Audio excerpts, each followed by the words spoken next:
Welcome to Philty, a Philadelphia Eagles podcast. I'm your host, Brad Wakai, alongside my co-host, Tyson Gentry. Tyson, it is great if you're an Eagles fan. 4-0, people are pissed because it doesn't look easy, and that's how you know you have a good football team. 4-0 with plenty to bitch about is about as good as it gets for Eagles fans. It feels good, honestly. Like, there's moments when you're like, oh my God, this team is unbeatable. And there's also moments where like, we have a lot to work on, which is fine. We're 4 games into the season, people. It's okay. We don't need to peak early. I mean, it'd be nice though if we could just kick our. I think last year everybody's got this convoluted view of how the season's supposed to go because they just blew everybody out for the first 2 months of the year. It would have been pretty nice if this team played close games last year. That's all I'll say. Got to learn some things, right? And it's been a while for Tyson and I since we jumped on the Philty here, but we're now 4 games through. Like I said, this is what we're going to do this episode. We're giving the quarter poll report card. First quarter of the season. What type of grades are we handing out here? We're going to go through the head coach, obviously Nick Sirianni. Going to go through the 2 coordinators, both in their first role here with the Eagles first year. And then we're going to hit the quarterback in every single position group. Mention some players, but the group overall is getting our reports here. So let's start with the head man, Nick Sirianni. What is your grade for Coach Siri? Dude, I don't know if this is like controversial or a hot take, and I really hope it's not. Has he made one decision this year where you've been like, what is he doing? I don't think. Well, nothing that stands out to me. That's why I think it's an A. The dude's 4-0. I can't point to any one moment that I thought, damn, Nick doesn't have control of this, or Nick doesn't why waste the time out there, or why use that? Like, those things will pop up throughout a game for everybody. There's been moments maybe where you'd like to have 3 timeouts and they have 2. Who cares, dude? And it's really hard to go to the Super Bowl and come back fired up. And this team is like winning games in ways they didn't win games last year.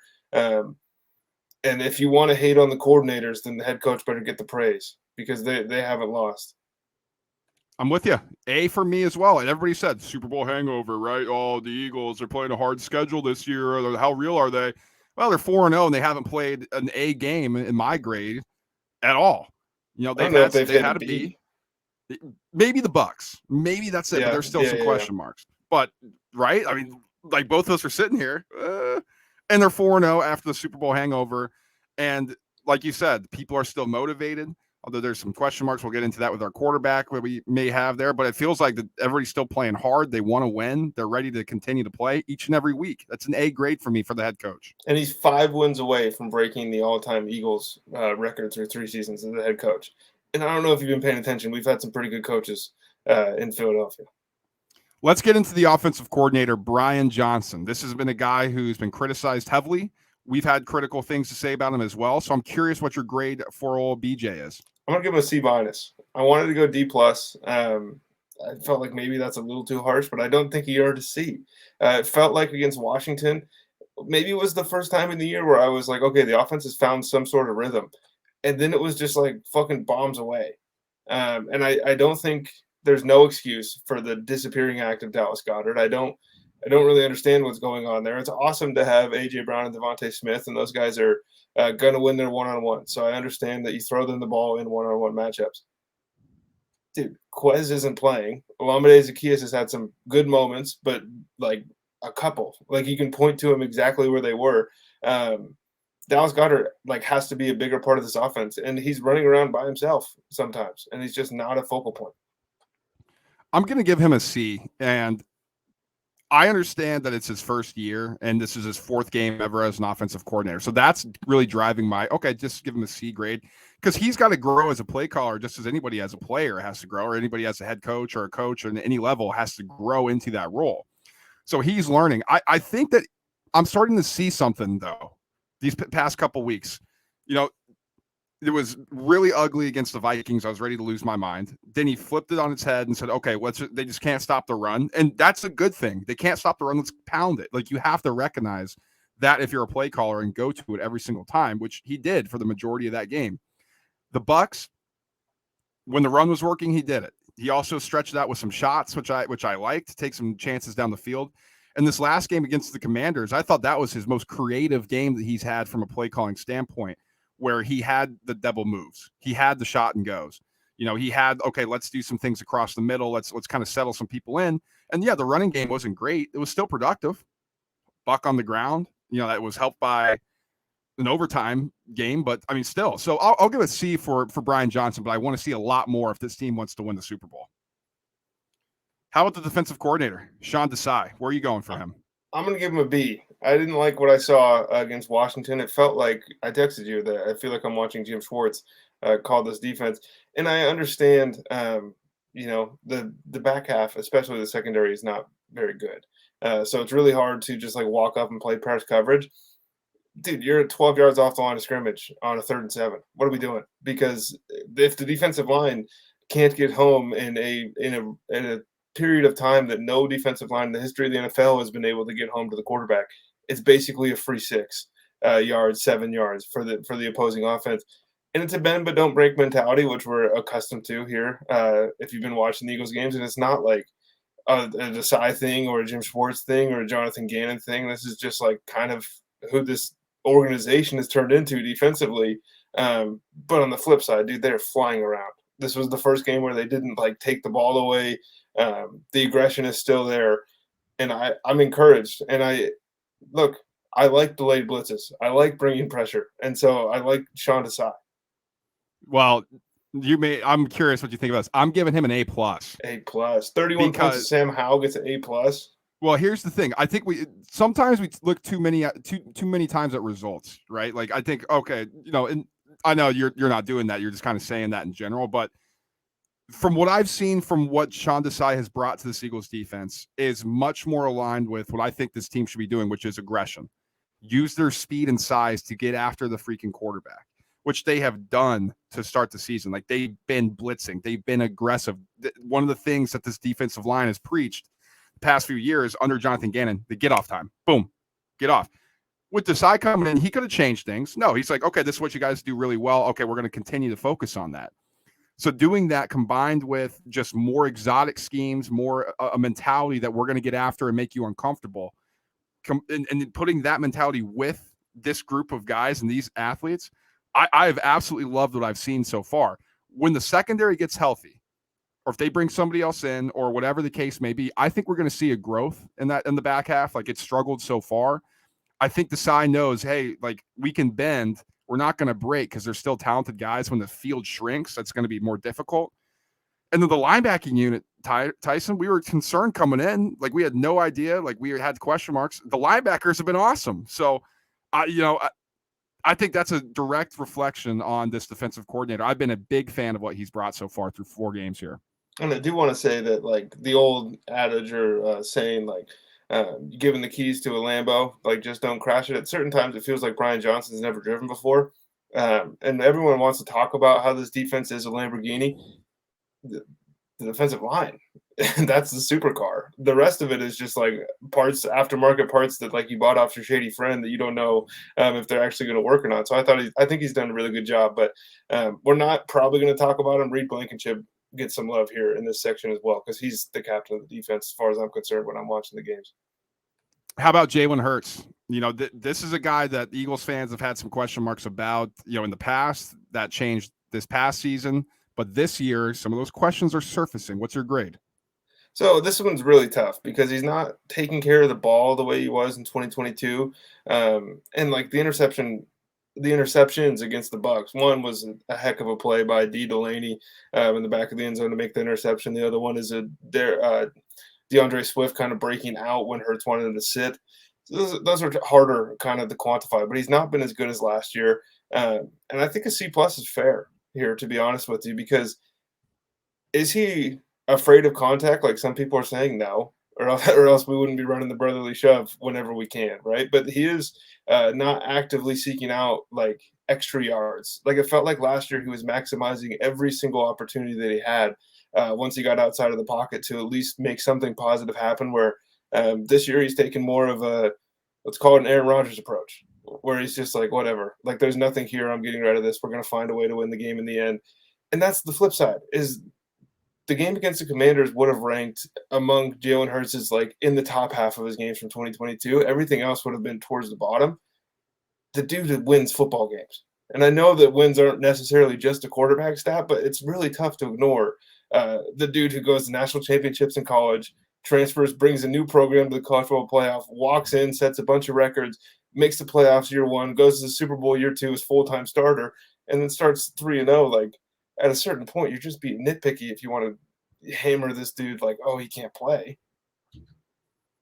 B- for me, and it's along those lines as well. It's obvious that Jalen Hurts can play. Like, people need to stop. Like, I'm reading the comments of people who are responding to Ben Solak at the Ringer. You know, he does a Philly Eagles thing, and people are like, Hurts sucks. And this is Eagles fans. Hurts sucks. I'm telling you, he can't play.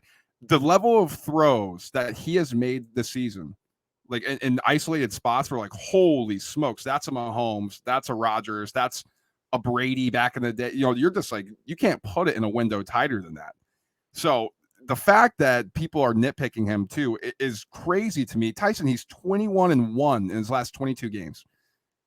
21 wins, 1 loss in his last 22 regular season games. It's like him, Tom Brady, Joe Montana, Peyton Manning. Peyton Manning, and I think there's a quarterback from like the 50s or 60s that I'm forgetting the name of. But it's a very exclusive list. And like, to even, I think Pat Mahomes might have done it over the course of his career. Yep, he's on there. But it's a pretty good list to be on. So if we're sitting here after 4 weeks being like, you know, he's been average, that's pretty good. That, and it's also a good sign moving forward. I do have questions too. Like, sometimes it looks like he's a little disengaged, you know, right? Like, that's the thing. Like, it doesn't, like you said, it's the Rodgers thing. I'll just dump it out of bounds, or I'm slowly getting out of the pocket. I'm sliding down after 2 yards. Wouldn't you rather that than all of a sudden Hurts is on the sideline and you have to play Marcus Mariota or Tanner McKee? Did he look disengaged when he threw that touchdown that was going to be a game winner to A.J. Brown on the sideline after that? What did he look like? It's pretty fired up to me. So that's our Jalen Hurts grade. Let's move into our first group as we finish. We kind of close out the offense here. Running backs. We said before the show, this was a point that people were questioning, right? Like, there's a lot of guys in the locker room. There's a lot of guys in this running back room. You know, you acquire DeAndre Swift, Kenny Gainwell's a leftover, Boston Scott the leftover, and you bring in Rashad Penny on a cheap deal. What's your grade for what you've seen out of the running backs so far? This one is actually kind of harder than I want it to be, because if it was just DeAndre Swift, then we're smashing A+, and that was part of the reason that we couldn't just do DeAndre Swift. 6-yard carries for DeAndre Swift or 4-yard carries for Kenny Gainwell. And that seems to be the way that this season is at least shaping up to this point. I know there are a lot of people out there like, stop trying to make Kenny Gainwell a thing. It's not going to be a thing. Feed the ball to Swift. If you watch DeAndre Swift in the NFL, because if you have, you haven't seen him week 6 through 12 most of the seasons that he's been in the league. Whether or not like he's injury prone is a different discussion than the fact he's got a laundry list of injuries that have kept him out of games. Do you want this dude running in the playoffs? Yes. What happened with Miles Sanders? Over and over and over again, this dude was hurt. And then kind of more of a committee approach towards the end of his time in Philadelphia. All of a sudden, he's healthy for a whole year. He goes and gets a bag in Carolina. Whether your feelings on Miles Sanders are positive or negative, that happened. Like, this running back room, I'm going to give them a B+. There has been moments where I just think that, you know, pretty much anybody in the league could run through some of these holes. But there have been, and this is carried by DeAndre Swift, like there are moments where he's making the offensive line look good, which isn't something that like Kenny Gainwell has done at all to me so far this season. We haven't seen Penny, and Bosco has been banged up, but I think you're really, really happy with the running back room if you're Nick Sirianni. Yep, and that's why I'm giving him an A. It's like, because DeAndre Swift has been special, and he would have gotten an A+ here. Now, Gainwell itself, so I think people have this idea that Gainwell is going to be this game breaker. That's not him. He's the tough yard back. Like, he's going to put his nose down and get you 4 or 5 yards and hit somebody on the way through the line. He can, in space, yeah, he can make a guy miss or so, but he's not Swift, where he's doing the crazy little shimmy in a phone booth and gets out of it without getting touched. Like, that's not Kenneth Gainwell. He's a straight line speed guy, and he's going to put his head down and get you yards. So, you, like you said, you pair that with a guy who's special like DeAndre Swift. You don't have to just run him into the ground because you have so many of these running backs. I think they've done a great job of managing what this room is so far. If we had both guys like Gainwell and Swift who are doing the same thing and they were clones of each other, I mean, at that point, why do you even throw the ball?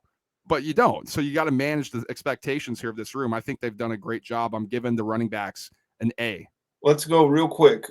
1 to 10, what are the odds are this is a 2017 Jay at the deadline team? I think it's low. I do too, because they got Swift, right? Or not Swift, a Penny. They probably use him in that role. I think it's low. I mean, the pipe dream for all Eagles fans, I think, is the Titans just keep sucking and like Derrick Henry shows up, but that didn't happen this week.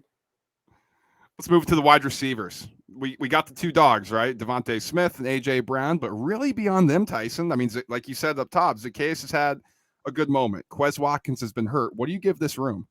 So it's tough because if it was AJ Brown and Devontae Smith, I'm comfortable. This is all offseason we had to endure Jalen Waddle and Tyreek Hill, T. Higgins and Jamar Chase, and all these other teams. And it was like, are you guys not paying attention to how good Devontae Smith is? Is there a better Brad right now? AJ Brown is a monster. AJ Brown is the best receiver on the team. AJ Brown is one of the best receivers in the NFL. You got 50 yards and Jalen Hurts just throws it. Who are you hoping is on the receiver? Who are you hoping is down there once the camera pans out? Because I'm at the point, if it's Devontae Smith and it's one-on-one, that's our ball. Oh, yeah. He's unbelievable. So, if you just go off those two, again, this is an A+. They're, I think, the best duo in the league. Quez Watkins hasn't played. Olamide Zacchaeus had some really, 5 catches this year, so you can kind of pick them out. Huge moment in the Commanders game. Huge touchdown on primetime the other week. Huge moment running down and blocking for A.J. Brown and blocking smartly on that touchdown. I thought that was pretty underrated. But it just feels like they're maybe missing that safety blanket. And I thought that was going to be Dallas Goedert. We don't have the tight end here for the report card because it's not really fair. Like him and Jack Stoll are on the field, and they're playing well for what they're being asked to do. They're not right. Yeah, they're not catching an obscene number of passes, so it's a little harder to give them overall grades. The receivers as a whole, Brett, I'm going to go B+. I think at the top end, it's crazy talented, but I've liked what I've seen from Zacchaeus in the last 2 weeks, and if that continues, then I'm very confident in this group. And if it doesn't, I'm wondering if there's a third guy out there somewhere. I'm going to go B, and it's similar to along those lines. Like if we're just looking at the two guys, it's an A+, it's a smash. Like they're unbelievable. As a whole, beyond those two, it's weak. So I'm concerned if Smith and Brown do get hurt, knock on wood, that this is one of the bottom units in the league now. Because with those guys healthy, it's one of the top. With one of them out, we're really scratching the surface here, scraping the bottom of the barrel. Now, I do like Olamide Zacchaeus. I said that on one of our early shows of this podcast that he's going to have a big moment for the Eagles. And I think he did on prime time with that bomb touchdown, which was awesome. He's going to need to play a bigger factor for this offense moving forward. That's for sure. So right now, almost an incomplete grade, I guess. It's an A+. That's what I want to do too. Yeah, A+ for our guys, right? For the two dogs. And everybody else is a incomplete right now. Like they've had good moments, but we need to see more. So I'll go with a B here. How about the O-line? Does anybody love their O-line more than Philadelphia? So should anybody love their O-line more? I was listening. Dude, it makes me laugh so hard when people pop off like the Lions have the best offensive line in football. And it's like, let's run through it. Are you better at right tackle? No. You better at left guard? No. You better at center? No. Left tackle? No. Your right guard's better. Like this is you're an A+ here. And I know there's been moments Jordan Malott he had a bad week against Chase Young. That's going to happen. Not everybody's Lane Johnson. So don't what the offensive line did last year is pretty much unprecedented in the history of football. So there's going to be a little bit of regression. That doesn't mean they're not still the best unit. Doesn't mean they're not road graders in the run game and able, especially clutch moments, dude. Like in the fourth quarter and this team's going to win the game and Jalen Hurts gets as much he could have eaten a sandwich on that touchdown pass to A.J. Brown. Like there is a different level of physicality this team's afforded than just about everybody else in the league. And it's because how many offensive lines in the league have one Hall of Famer, let alone two? Not many. And Tyson, you know the old saying, when you're critical of something, it's because you just love it so much. I'm going to be a little critical here. I'm going to give them a B. And it's not the running game and the run blocking scheme. That's always going to be dominant with this line, right? Like they're just so athletic. They're so big. They're so strong that they're going to they kick the absolute crap out of the Bucs. And that defensive front that is known to be run stoppers, and they just smoked them. But the passing offense and the passing blocking has been a little something to be desired for me. Jalen's getting flushed out a little bit. There's been some drop plays. I'm worried a little bit what happened. We saw against the Patriots with some of their exotic fronts and exotic schemes that they struggled a little bit. That's the first game of the season, first time facing some live pressure, and Bill was able to, hey, what kind of voodoo can we draw up here to screw up with them or screw them up? So I'll give them a B. Like, I expect a lot more from this team. I think they'll get there. Like, they're the best offensive line in the league.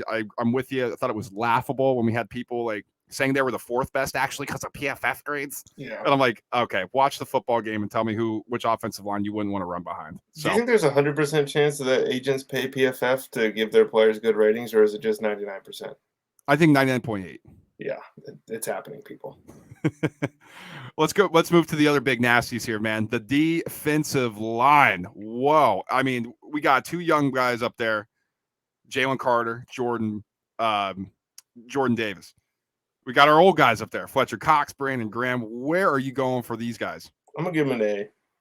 It feels easy. Like Hassan Reddick hasn't had the season that we expected, and that's okay, right? Like that's your big money man, so you want him to have all these moments. Just because Josh Sweat is beating into the quarterback doesn't mean Hassan Reddick is having like a horrible start to the year. And he just got the cast off his thumb. These things are going to, improve. The reason that it looks sometimes like teams can run the football on this Eagles defense is because the only style of running back that can run the ball on this team is a guy like Brian Robinson, who just says, screw it, I'm going to stick my head in there and see if I can get 4. You cannot run on this Philadelphia Eagles defense. I don't know. Like Christian McCaffrey might be able to, just like with the exotic stuff that Shanahan will draw up, but that's not necessarily that's not a defensive line issue. That's just good coaching. Like you lose Javon Hargrave and Jalen Carter has been awesome. Jordan Davis is better than people expected. Brandon Graham and Fletcher Cox look like, how many more years are we going to go being like, dude, Fletch has lost a step? And then for him just to embarrass all of us, like the next week, it's awesome.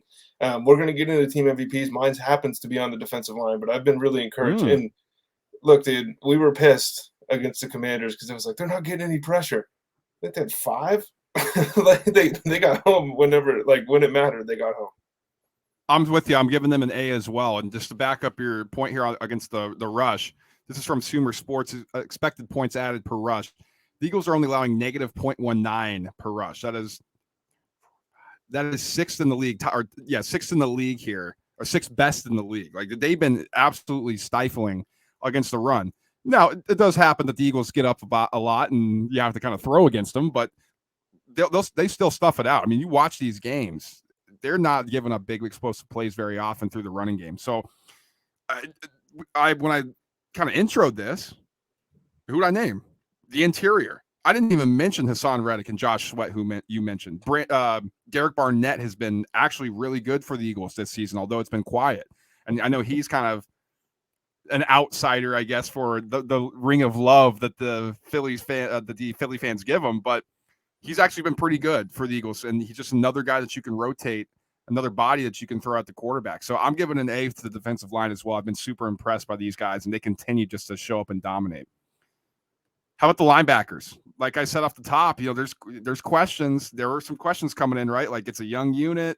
You lose Kaiser White. Like we got Nagobi Dean, and he's going to be running this thing. He gets hurt. Now we got a practice squad guy in there. Like, what do you think about the linebackers so far?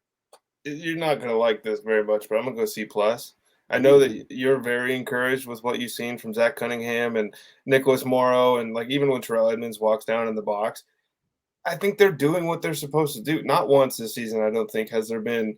Actually, Zach Cunningham had a really good rep in pass coverage. Was that week 2 against TJ Hawkinson? Yeah. So there's been moments, but there's also been moments where it's just like, oh, that's a Texas round. You just got cooked. And so those are issues. They're cleaning up the things they're supposed to clean up, and that's good enough for me. And I think that's the entire way that how he looks at the linebacker room. If I'm going to invest all this capital and all this money in the defensive line, if I can just get 2, 3, 4 guys that are not going to screw it up, we're okay. They don't need to be A's, Brad. I'm going to go B-. I'm way more bullish on them than you, but we're basically kind of at the same grade here. You slapped the plus, I slapped the minus on our grades here. But yes, I was a big fan of Zach Cunningham at Tennessee. I thought he was a really good linebacker for them. Has he lost a step? Yes, he's gotten older. He's gotten a lot more game reps and, just bodily harm, for lack of a better term, placed on him. But Nick Morrow to be completing sacks and to be delivering pressure in big moments, it was awesome. And this is a guy who was on the practice squad. The reason why it's not higher is what you pointed out. I think in coverage, there's going to be some questions if these guys can run with certain athletes. They still have a ceiling on their overall talent. Now, when the Kobe Dean comes back, I do think that talent or that ceiling increases because now you have 3 guys who can play, Dean, Cunningham, and Morrow. Where when we came in, Tyson, we thought we only had 2. So I think that's very encouraging. The Christian Ellis snaps have been good. They've just been few and far between. I think there's a real world where he's going to have to play at some point, and it might end up being a good thing for the Philadelphia Eagles. Let's get to the secondary.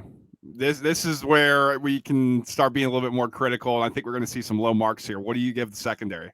So this one actually, believe it or not, was the hardest one for me to come up with a grade.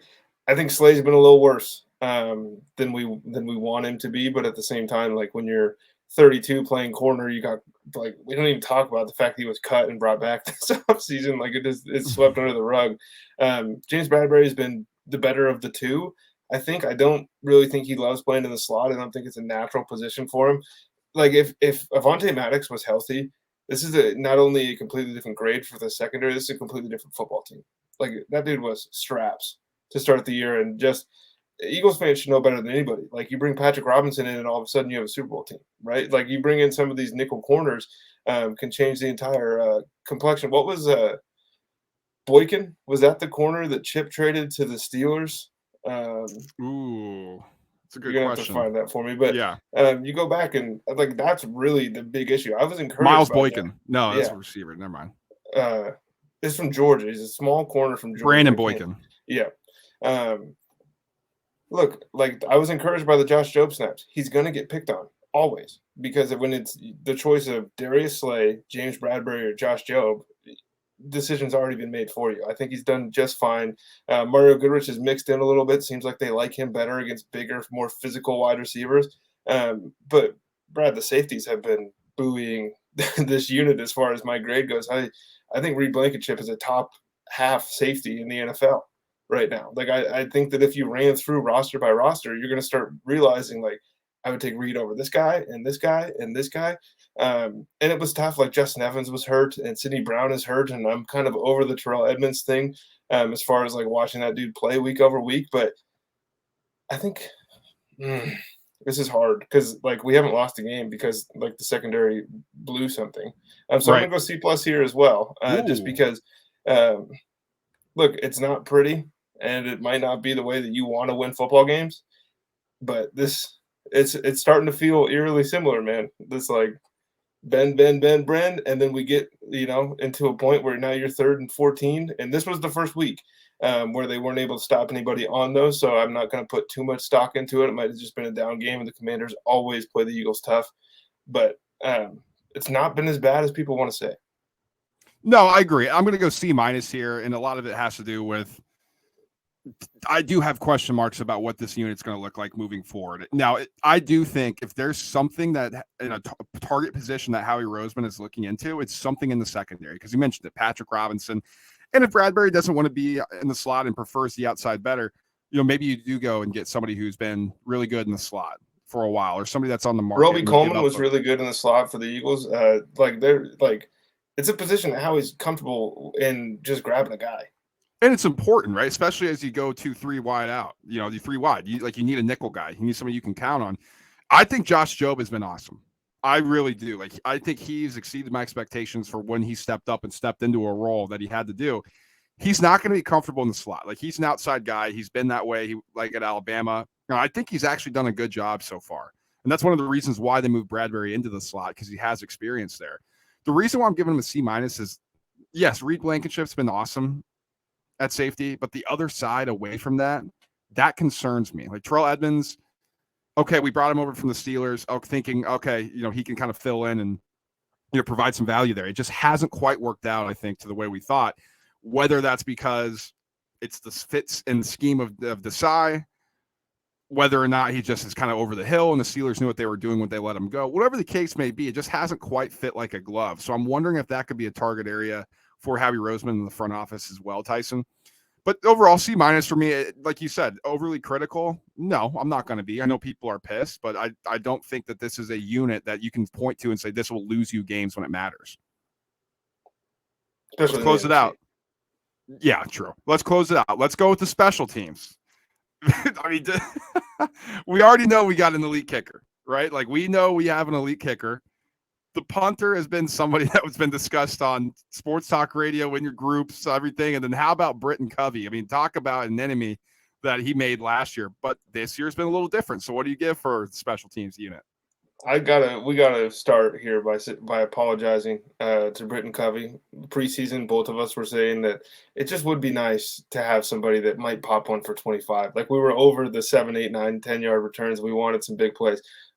All of a sudden they came, and it's like, oh, maybe they knew what they were doing putting this guy back there because he's been the best return man in the league by the numbers. I'm not saying like if it was him versus Cavante Turpin and the Eagles had to choose one, they obviously would pick Britton Covey. That's not true. But like average return yards, Britton Covey is the best returner of the punts in the NFL right now. That's a ridiculous thing that just came out of my mouth, and it's also true. So I think in the return game, they're an A+ for me. Kicking game, Jake Elliott is nails. Like at this point in the year, Jake Elliott's the best kicker through 4 weeks in the NFL. It's an A+ for me. They are the worst punting unit in the league. Oh, And so how do you balance that? Because it's tough. It's almost like 3 separate grades here. But like Brandon Mann is just a guy. Like he's a below average punter. Aaron Sipos was not good. And I'm wondering, Brad, if this is going to be a case of like just playing roulette basically with punters and just getting one guy, and you rotate them through so you don't burn a roster spot and you can keep calling guys up from the practice squad. Because I'm going to give the overall unit, I don't think it can be higher than a B with how bad the punting's been, but that's not to say that like Jake Elliott is the man and he's the best kicker in the history of the Eagles. And I don't look, I love David Akers too, but like Jake Elliott is when he's going out there to kick a 54-yard field goal for the win. Was there a single Eagles fan in America that went, oh, man, this guy? No, that's the type of guy he is, man. I mean, he started his rookie year. He hit the 61-yarder for the win in week 1. And so when people get mad about trying to find punters off these practice squads from other people, just remember you found Jake Elliott on the Bengals practice squad. I'm going to go B+. I'm a little higher on the special teams than you. A lot of it has to do with my negative connotation of Britton Covey completely flipped on its head. So that's a major increase than what I viewed the special teams unit as. And like you said, Jake Elliott's elite. Like he's the GOAT. He's the best Eagles kicker ever. Like we're safe saying that. Come at us if you disagree. Put it in the comments if we're idiots. Let me throw this at you because we all agree punter sucks. Like everybody who's an Eagles fan watches this unit like, God, that guy is horrible, no matter who's back there. This may be controversial, and I don't care because the criminal investigation resulted in no charges. But Matt Ariza, remember him at San Diego State? Remember how dominant that punter was? He went to the Bills, and everything came out, the controversy. Trial went, nothing happened. Turned out to be, whatever the case, the civil suit, whatever the case may be. Apparently, that's undergoing, but no criminal charges. So I understand you're kind of waiting to see regarding that. So I'm not saying, listen, if he's found guilty, which he didn't in the court of law, like, okay, I don't know what the civil suit's going to turn up, but that's an option for me. Because if the Eagles actually had a legit punter, Tyson, like what's the guy's name? Dixon on the Seahawks. Mm-hmm, if they had like somebody, Michael Dixon, like they had a legit punter. My God, you're just flipping field and you're giving that defense. You're going to have to go through that defense for like 3 more first downs. This is a really hard team to beat. Doesn't it feel weird, like to go from like? It's not like it's been like Shane Leckler level punters, but like Sav Rocca could punt. Donnie Bones Jones could punt the football. And then now for the last couple of years, it's like, I don't know, like Cam Johnson, he could punt. Like, and now we're in some weird limbo. And look, we're 4 weeks into the season. The team's 4-0, and we're bitching about the punter. Well, you got to complain about something, man. It's Philly. That's true. All right, let's get last to it. Our MVP. Who has been the MVP through the first 4 games of this season, Tyson? Sweaty J. Josh Sweat. Josh Sweat's been the best player on the Philadelphia Eagles so far this season. I think there hasn't, like the cop-out answer, the easy answer has always been Lane Johnson, and I don't know necessarily if that's true at this point in the year if he's been their best player. Josh Sweat is giving 100% of effort all the time. Like and he's getting home when it matters, and he's causing turnovers, and he's creating havoc, and he's playing the run really well. And if you're paying attention, Josh Sweat isn't coming off the field like the other guys are coming off the field. Like this guy's in NASCAR packages. He's in your bear fronts. He's playing. He's playing to stop the run on rundowns. He's rushing the passer on pass downs. And whether he's the one that gets the sack or not, he's involved in the play. And I just think that is a wildly underrated thing. And I think he's on the verge of becoming one of the most underrated Eagles. I love Josh Sweat. One of my favorite players. Tyson, MVP normally stands for most valuable player. I'm changing that to most valuable person because Nick Sirianni is my MVP so far through the first 4 games. All we heard coming in, the Super Bowl hangover, yada, yada. They're playing a hard schedule. What happens if they do this? What happens if they do that? And then it didn't necessarily start off great, and it hasn't for this offense. You had a tough test against the Patriots. The Vikings, there were some interesting moments in there until things got figured out. For him to have the same level of intensity, the same level of commitment, knowing how to push the right buttons on a veteran team instead of like getting old. Now it's only his 3rd season in charge here, 2nd season in charge. I forget now off the top of my head. Feels like we've had him forever. 3rd season. He's still, his voice is still fresh relatively in that locker room. But for a deep playoff run last year where you're around each other for a long time, and then you come back into the summer, you got to deal with this guy again. He's intense. He's weird, right? Like he's saying weird stuff. But to talking about flowers, have the same level of respect in the locker room, and he doesn't seem to have lost that, is super impressive to me. And the Eagles are 4-0 because of that. I think one thing Eagles fans genuinely take for granted, and this isn't like a WIP take where it's like somebody being holier than thou. Dude, it's really uncommon in the NFL for teams to like each other the way that the Eagles team has shown that they like each other over the last 2 years. And that's evident on the field, and it's evident in their social media and the way these guys talk about each other. And that comes from somewhere, right? Like at the end of Doug Peterson's tenure, and you're going to be hard pressed to find Eagles fans that like dislike Doug Peterson. There were stories in every media outlet about how anonymous player X didn't get along with Carson Wentz, or anonymous player Y didn't like the way things were going. This is not the case at all with this team, and it easily could be with the cast of personalities they have, and that's a credit to how good of a culture they've cultivated. And like he always talks about connecting. It's not often that like your left tackle is the first one out on the field after a game-winning field goal to pick up your kicker. It doesn't happen like that. Well, that's going to do it here on Philty, Philadelphia Eagles podcast for our quarter poll report cards. We're 4 games through the season. Eagles 4-0, still looking like one of the best teams in the NFC, still looking like one of the best teams in the league, which is great coming off of the Super Bowl run. Can they continue it? What will our grades be at the halfway mark? Things could change. Things could get worse. Things could get better. I think as we take that into account as well, Tyson, who knows? I mean, maybe we use the same baseline. Maybe we don't. We'll figure things out. Like, we're not going to look at it, okay, the next 4 games, or maybe we will. I don't know. We'll talk about that. But it's been an awesome start to the season for the Eagles.